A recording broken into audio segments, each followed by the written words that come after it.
Well, hello, ladies and gents, and welcome to another episode of Cycling Insider. In this episode, I will give you the buyer's guide for the latest, greatest Trek Madone SLR 9, and I will also give you an explanation why this road bike costs 12,750 US dollars. So absolutely eye-watering price of this bike, but as I say, we'll dive into the specifications and I will explain some interesting things about this bike, and ultimately let's see why it costs 12,750 US dollars. So there's no way around it. This Trek Madone SLR 9. Who is this bike for? So this is an absolute ultimate example of aerodynamically optimized bike. So everything from frame, fork, handlebar, stem, seat post, wheels, everything is designed to go as fast as possible in a straight line and to minimize the drag. So Trek Madone is absolutely one of the legends when it comes to making, aerodynamically optimized road bikes, and this seventh generation of Trek Madone really pushed it to absolute limits. When you look at the paint schemes on this bike, Trek is offering you 5 paint schemes, which is totally fair considering that the price is 12,750 US dollars. And these paint schemes include pretty classical, totally blacked out, this beautiful Viper red, my favorite one, which is this azure, light blue paint scheme with a hint of white, and then you have a so-called red smoke and quick silver paint scheme. So at least there's 5 paint schemes on offer. You can really choose whatever you want with this SLR9 Trek Madone. As I see now, it's a bit hard to get your hands on one of these bikes if you want to order online. There's no basically sizes available, maybe in certain paint scheme options. So you have to contact your local Trek bike dealer and see if they can get their hands on one of these bikes. So let's dive into the specifications and really see what is it all about, this super bike from Trek. So let's start with the frame and the fork. So the frame is the 800 series carbon fiber OCLV carbon fiber frame from Trek. This is the ultimate creme de la creme, top of the line carbon fiber that Trek can produce. And this carbon fiber frame, of course, 12mm two axles front and the back. It comes with the threaded T47 bottom bracket, absolutely excellent. And also, as I said, it's totally aerodynamically optimized. And one of the secret sauces here is the Trek's IsoFlow seat tube. When it comes to the fork, again, full carbon fiber fork with the tapered carbon steerer, flat mount disc brakes, 12mm through axles, and again, heavily aerodynamically optimized. So speaking about this IsoFlow seat tube, so you see, this is one of the secret sauces of this bike and a pretty, stunning feature. So when you look at the seat tube of this bike, connecting to the top tube, there is a huge gap, huge opening with a Trek calls IsoFlow. And basically the whole point of this is to kind of accelerate the flow of the air here. And Trek is claiming that, their testing has shown that this makes this carbon frame totally more aerodynamically optimized. I'm not so sure about this. Maybe it's just a marketing gimmick, but definitely when you see this bike live, it looks stunning with this huge opening at the end where the seat tube meets the top tube. So this is this kind of secret sauce of their IsoFlow. Now let's talk about the wheel set on this bike. Again, a stunning choice of a wheel set. It is a Bontrager Aeolus RSL 51 wheel set. So these wheels are carbon fiber wheels, and if we go into a bit of specifications, if you would buy them on the open market, the rear wheel is 1,400 US dollars and the front wheel 1,300 US dollars. Absolutely stunning wheel set from Bontrager. As I said, carbon fiber wheel set, 51 millimeters rim height, and also 23 millimeters inner width of the rim. They are tubeless ready. I believe that the Trek will here prepare them with the tubeless tape and the tubeless valves.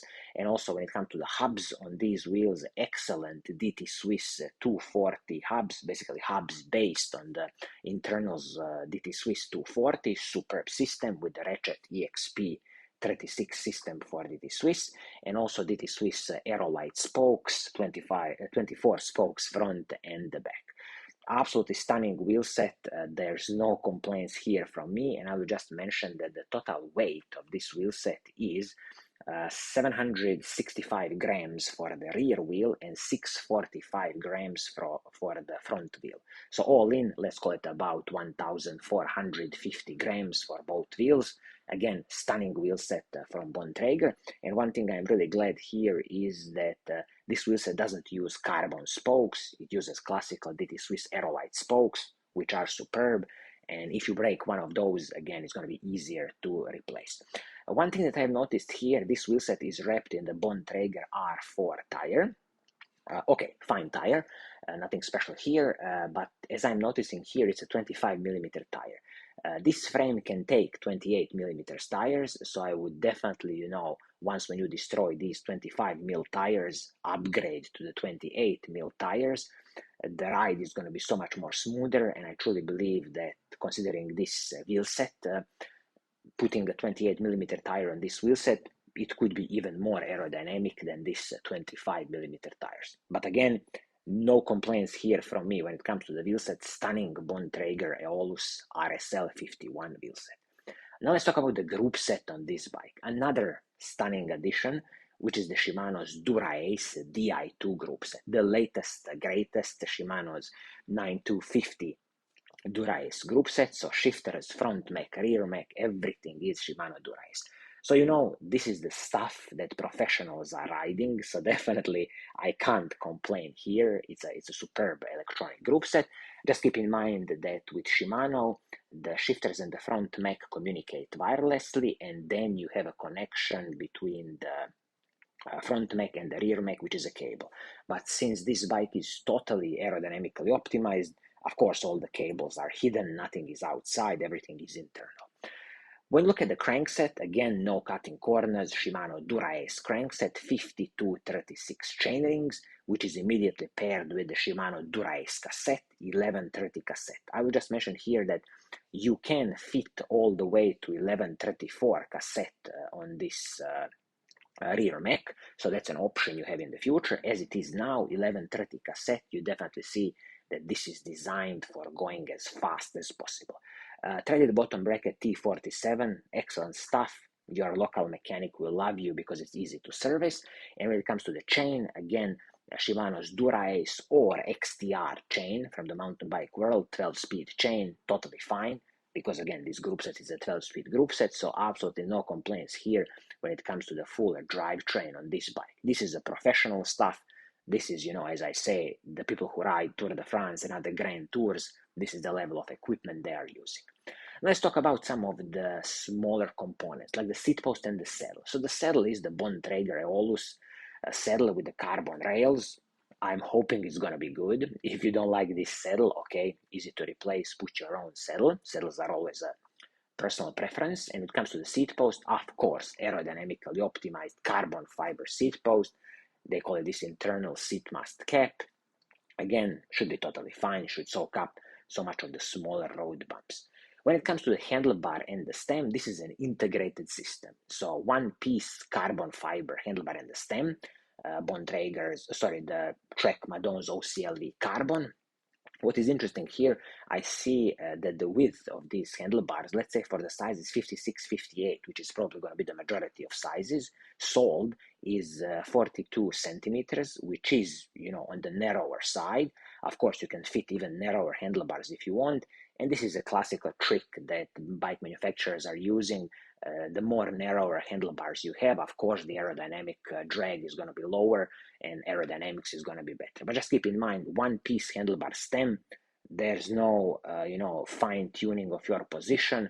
And if you need to replace anything in the future, well, you got to buy another one-piece handlebar stem, probably from Trek. When it comes to the braking system, another superb option here, Shimano's Dura-Ace hydraulic disc brakes, front and back. They are using here the Shimano's MT900 rotors. These are from the mountain bike world. Absolutely nothing wrong with these braking rotors. Superb heat dissipation and stopping power. And I'll just mention here they are 160 millimeters both front and the back, which is excellent. So no cutting corners here. And Trek gives the total bike weight for the size 54. They are saying it's 7.1 kilograms. So, okay, when you add the pedals, let's drop another, 200, 300 grams, so probably 7.3 kilograms. If you go a bit size bigger, like let's say 56 size, I would probably say this full package with pedals will be closer to 7.5 kilograms. In my opinion, it is an excellent bike weight, considering that this is aerodynamically optimized machine, not some lightweight, stiff climbing machine. And keep in mind that the professional bikes, the minimum bike weight is 6.8 kilograms. So let's call it about 7.5 kilograms ready to ride bike. Totally fine, considering what kind of aerodynamically optimized machine this is. When it comes to the question at the end, should you go ahead and buy this bike? Well, listen, if you are in the market for these levels of the bike, so top level bikes that professionals are riding, then you should definitely go ahead and buy it if you can afford it, because this is a $12,750 bike. If you look at, for example, some of the competition, I will quickly just point out to the Giant Propel Advanced SL0. I recently made a video about, so you can find it on my channel, which has a retail price of 12,500 US dollars. So you see that all these super bikes on these levels are probably 12,000 US dollars or even more. Probably, when you look at Specialized, it will be on the levels of 13, 14,000 US dollars. So these levels of the bike, this is the current status of the market. And if you got the money, you want the best equipment, the equipment that, professionals will ride easily, then yes, you should go ahead and shortlist this bike at 12,700 US dollars. So I think this is going to be it for today. I hope you like what I'm doing, and if you do, keep on watching, keep on liking, and as always, I will see you soon in the next episode. Cheers!